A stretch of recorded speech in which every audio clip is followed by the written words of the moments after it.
Hey, welcome back to ClearSpot. A 25-year warranty means very little if the failure mode shows up in year 2 and you can't prove what actually went wrong. Early equipment failure is becoming one of the most expensive hidden risks in utility-scale solar.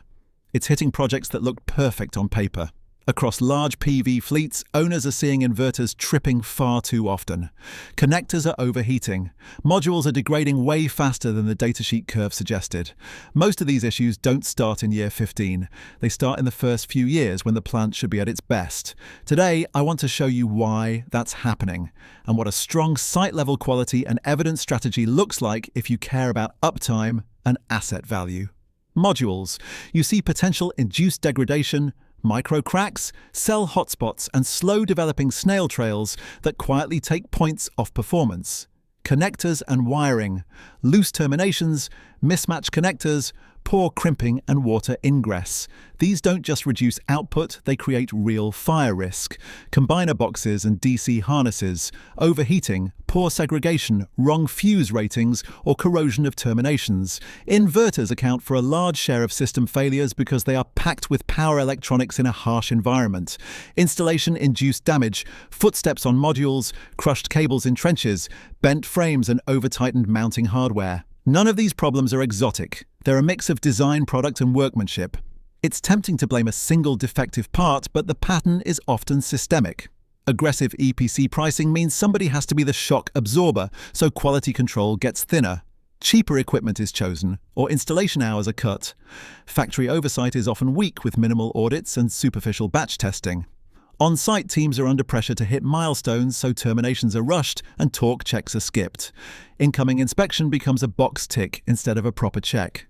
The result is predictable small workmanship defects on thousands of components that only show up after thermal cycles, wind and summers. First baseline thermal scans, once the plant is operating at decent load, get a full thermal survey of modules, strings, combiners, and inverters. Second, serial level traceability makes sure every module, string, combiner, input, and inverter is mapped back to serial numbers and batches. Third, recurring defect mapping track patterns by connector type, crew area of the site or supplier. Patterns make it much easier to argue this is a systemic problem, not random noise. Fourth, agree escalation thresholds in advance for when to trigger formal investigation. Warranties are only as strong as the evidence you can put on the table. Manufacturers will ask, when did the issue start, how was the component installed, and what conditions was it operating under.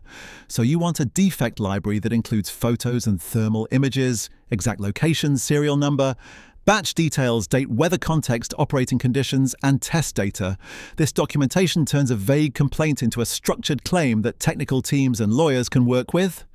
Strong quality assurance at site level, from thermal baselines to serial mapping, and a proper defect library can dramatically reduce long-term loss.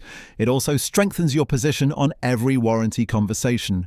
So here's the concrete next step. Start a defect library for every large site you manage with photos, thermal evidence, serial numbers, and failure timestamps all in one structured place.